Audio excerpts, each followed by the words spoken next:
تو پوچھا جائے گا مالک یہ تو عمل کیا ہی نہیں، تو فرمایا اس کا ارادہ تو کیا تھا نا، نیت تو تھی نا، تم خالص تو تھے نا، موقع نہ بن سکا، تمہارے لیے اسباب نہ ہو سکے، لیکن اجر تو ملا۔ اور امام غزالی فرماتے ہیں کچھ اعمال لے کر فرشتے اللہ کے حضور حاضر ہوں گے، رب کریم فرمائے گا واپس لے جاؤ ان اعمال کو، میرے لیے نہیں کیے، یہ تو کسی اور کو دکھانے کے لیے کیے۔ حسن نیت، اچھا ارادہ، پروگرام اس طرح کا جس میں اللہ کی رضا شامل۔ آپ جب تک نیت کا وضو نہیں کرتے، ارادوں میں اخلاص پیدا نہیں کرتے، اور ہم لوگ جب تک اپنے معاملات میں آگے جانے کے لیے محض اللہ کی رضا کو پیش نظر نہیں رکھتے، اتنی دیر تک عمل بیکار ہے۔ اس لیے کہ نبی پاک صلی اللہ تعالیٰ علیہ وسلم نے فرمایا رب نہ تمہارے مالوں کو دیکھتا ہے نہ تمہارے چہروں کو دیکھتا ہے، وہ تو تمہارے دلوں کو دیکھتا ہے۔ تو سب سے پہلے تو باطنی طور پر یہ بہت سارے لوگ ایسے ہیں زندگی میں آگے جانا چاہتے ہیں، بڑھنا چاہتے ہیں، لیکن ان کے ساتھ حسن نیت کا ساتھ نہیں، ارادوں میں خلوص نہیں، وہ جو منصوبہ بندی بنا رہے ہیں اس کے اندر اللہ کی رضا شامل نہیں۔ تو مجھے بتائیے جب اللہ کی رضا ہی شامل نہیں ہوگی تو اللہ کی مدد کیسے شامل ہوگی؟ اللہ کی مدد اس کام میں شامل ہوتی ہے جس میں اللہ کی رضا مطلوب ہو، اور جب مطلوب ہی اللہ کی رضا نہ ہو، دنیا داری، شہرت، پیسہ، مال، دولت، کچھ مل جائے، کچھ اصول ہو جائے، مجھے بھی کچھ جاننے لگ جائے، تو پھر جس طرح کی نیتیں ہوتی ہیں اسی طرح کا اس شخص کو اس کا پھل بھی دیکھنے کو ملتا ہے۔ سب سے پہلے تو اچھی نیت کسی بھی عمل کے لیے، اور اس کے فوراً بعد مناسب منصوبہ بندی۔ مسلمانوں کا آج سب سے بڑا مسئلہ یہ ہے کہ یہ کام کرتے ہیں لیکن کسی منصوبہ بندی کے تحت نہیں کرتے۔ ہم اپنے کاموں کو مرتب نہیں کرتے، نظم و نسق کا حصہ نہیں بناتے، ہمارے کام بے ترتیب ہوتے ہیں، الجھے ہوئے ہوتے ہیں۔ ہم جن پیارے نبی کریم صلی اللہ تعالیٰ علیہ وسلم کے غلام ہیں، حضور ہر کام کرتے تھے تو مناسب منصوبہ بندی کے ساتھ فرمایا کرتے۔ جنگ بدر کا موقع ہے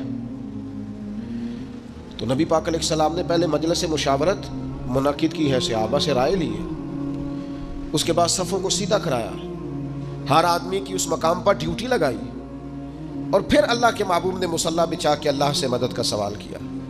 جنگ احد کا موقع ہے تو سرکار نے ڈیوٹیوں کو تقسیم فرمایا، ایک چھوٹا سا حصہ صحابہ کا، ایک جماعت جس کی ڈیوٹی تھی کہ یہ درہ تم نے نہیں چھوڑنا، تو ایک درہ ہی چھوڑا انہوں نے، تو اس کا نتیجہ بہت ساری شہادتوں کی صورت میں سامنے آیا ہے۔ جنگ خندق کا موقع ہے تو سرکار کی منصوبہ بندی دیکھیں، 10,000 کا لشکر مدینے پہ حملہ آور تھا، ٹھنڈ تھی، قحط تھا، تو مدینے کے تینوں جانب تو مکانات تھے، کافر داخل ہی نہیں ہو سکتے تھے، کونا خالی تھا، تو نبی کریم علیہ السلام نے صحابہ سے مشورہ کیا تو حضرت سلمان فارسی نے کہا خندق کھود لینی چاہیے۔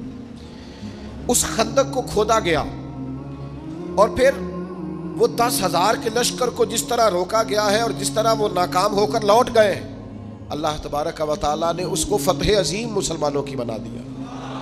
فتح مکہ کا موقع آپ دیکھ لیں تو حضور کی منصوبہ بندی دیکھیں، سب سے زیادہ دینی لوگوں کو ضرورت ہے مناسب منصوبہ بندی۔ وہ اللہ خیر کرے گا جی، وہ بسم اللہ جی تسی آ جاؤ۔ وہ خدا کے بندے، جن بزرگوں کا آپ نام لے رہے ہیں اور جس دین کی آپ بات کر رہے ہیں، وہ دین ہی منصوبہ بندی کا حکم دیتا ہے، حکمت عملی سے اور تدبر سے چلنے کی بات کرتا ہے۔ وہ دین ہی کہتا ہے کہ آپ چیزوں کو مرتب کر کے کریں، بے ترتیب اور بے ڈھنگے، یعنی ایک شخص کے بکھرے ہوئے بال تھے، الجھی ہوئی اس کی حالت تھی، تو نبی پاک علیہ السلام نے دیکھ کے فرمایا کتنا اچھا ہوتا اگر یہ کنگھی کر لیتا تھا، یہ سوار لیتا اپنے آپ کو، پسند کیا نبی پاک۔ آپ اچھی منصوبہ بندی کے ساتھ آگے بڑھیں، آپ کسی کام کے لیے لوازمات بھی جمع کریں، اور آپ کا اس کے لیے طریقہ کار مرتب کرنا۔ ایک بڑی سادہ مثال ہے، کام کو کام سکھاتا ہے۔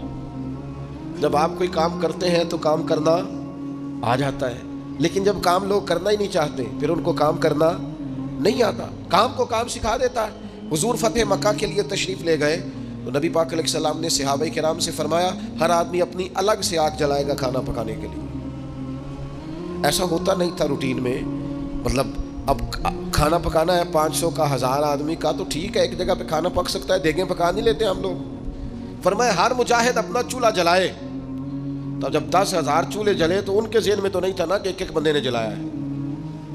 وہ جب چڑھے پہاڑیوں پر کفار مکہ اور انہوں نے منظر دیکھا تو انہوں نے کہا یہ تو کوئی لاکھوں لوگ آ گئے، یہ تو بڑا عجیب صورتحال ہے۔ ان پر تو روب طاری ہو گیا، اور وہ جو تھوڑا بہت مزاحمت کرنا چاہتے تھے جناب ابو سفیان نے واپس آ کے کہا سی بھی نہ کرنا، جو کہ جتنا بڑا وہ لشکر ہے، جناب عباس سے کہنے لگے، حضرت ابو سفیان ابھی مسلمان نہیں ہوئے تھے، کہنے لگے دیکھیے آپ کے بھتیجے کس شان و شوکت سے مکے میں داخل ہوئے۔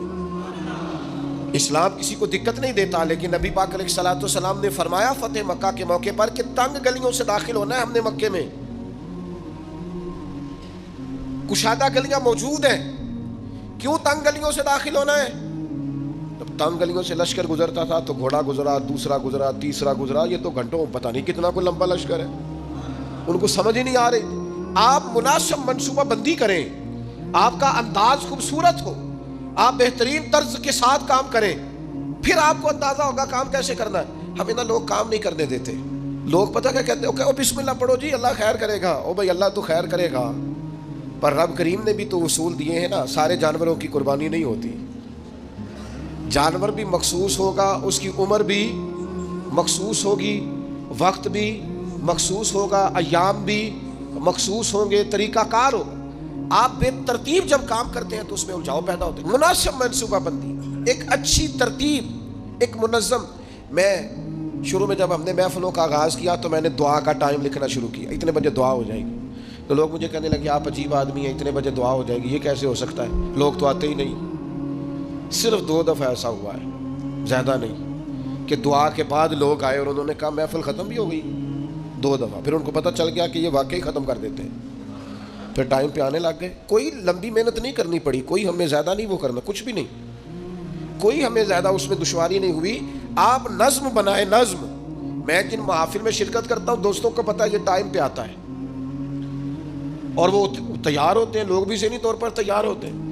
آپ منصوبہ بندی بنائیں کسی چیز کی، آپ اس منصوبے کے مطابق چلیں، چیزیں ٹھیک ہو جاتی ہیں۔ لیکن ہمارے ہاں نظم ہی نہیں ہے، منصوبہ بندی نہیں، کسی کام کو کرنے کا کوئی طریقہ نہیں ہم وضع کرتے، ہماری ترتیب نہیں ہے۔ جب تک آپ مرتب نہیں ہیں، یہ ہمارے حکیم الامت مفتی احمد یار خان صاحب نہیں بھی، مفتی صاحب رحمۃ اللہ علیہ نے قرآن مجید کے ایک پارے کی ایک تفسیر ایک جلد میں لکھی ہے، ایک پارہ اور ایک جلد پڑھا ہے مشکات کی شرح کی۔ کسی نے ان سے کہا اتنا کچھ لکھا ہے آپ نے، پڑھا نہیں جا سکتا؟ تو فرمانے لگے صرف ایک کام کیا ہے میں نے، اپنے ٹائم کو مرتب کیا ہے۔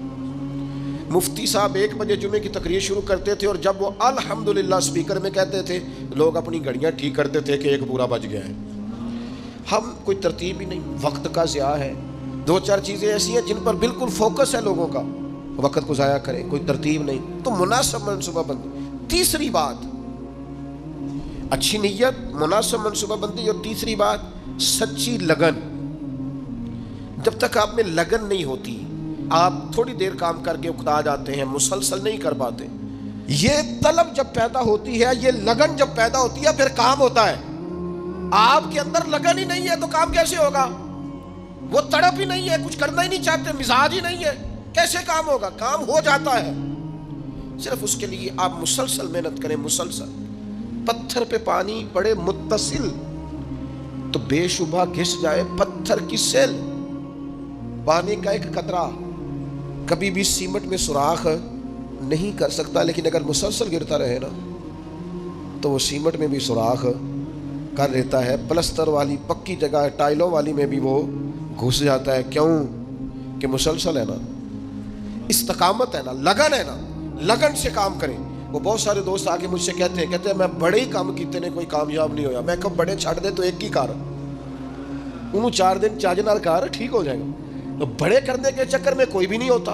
ایک کریں، لگن سے کریں، محنت سے کریں، جد و جہد سے کریں، اپنی ساری صلاحیتیں لگا دیں، آپ اس کے اندر پورے طور پر لگ جائیں، آپ مضبوط ہو جائیں گے، آپ کے اندر توانائی آ جائے گی۔ ایک تو اچھی نیت، مناسب منصوبہ بندی، اور پھر اس کے بعد لگن، اور پھر چوتھی بات کہ آپ اس کام کو جب آپ نے کر لیا، وہ پایا تکمیل تک پہنچ گیا، اب آپ نے کہنا ہے میں نے نہیں کیا، یہ میرے رب کریم نے کیا ہے۔ اب آپ کی طبیعت کا شکر، آپ کے مزاج کا ٹھہراؤ، اب آپ کے اندر کی عاجزی، یعنی نبی پاک علیہ السلام 10,000 کا لشکر لے کر مدینہ طیبہ میں داخل تو ہو گئے، لیکن حال یہ ہے کہ سرکار نے کالا امامہ باندھا ہوا ہے، اونٹنی پر سوار ہے، اور حضور نے یوں گردن جھکائی ہوئی ہے کہ کئی دفعہ اونٹنی کی گردن سے بھی سرکار کی گردن نیچے دکھائی دیتی ہے بظاہر، کیوں کہ سرکار نے اپنا سارا اپنے رب کی بارگاہ میں جھکا دیا کہ جو کچھ ہے مالک کا ہے۔ نیت بھی آپ کی ٹھیک تھی، منصوبہ بندی بھی آپ نے کی، اور پھر اس پر لگن بھی آپ کی تھی، پر جو نتیجہ نکلے گا اس میں آپ شکر اللہ کا ادا کریں گے، اور جب تک آپ اللہ کا شکر ادا نہیں کریں گے اتنی دیر تک محسوس نہیں ہوگا کہ آپ کی توجہ اللہ کی جانب ہے۔ قرآن مجید نے کہا لَئِن شَكَرْتُمْ لَأَزِيدَنَّكُمْ، اگر کرو گے نہ شکر تو میں نعمتوں میں اضافہ کر دوں گا، وَلَئِن كَفَرْتُمْ إِنَّ عَذَابِي لَشَدِيدٌ، اور اگر کفران نعمت کرو گے تو پھر میرا عذاب بھی بڑا سخت ہے۔ شکر کا مزاج ہو۔ حضور علیہ السلام نے فرمایا قیامت والے دن کہا جائے گا وہ حمد کرنے والے کہاں ہیں؟ تو کہا 70,000 بندہ کھڑا ہوگا تو رب فرمائے گا ان سے حساب نہیں لینا، انہیں بغیر حساب کتاب جنت میں بھیجنا ہے۔ مالک یہ حمد کرنے والے کون ہیں؟ فرمایا یہ وہ ہیں جو ہر حال میں اپنے رب کا شکر ہی ادا کرتے ہیں۔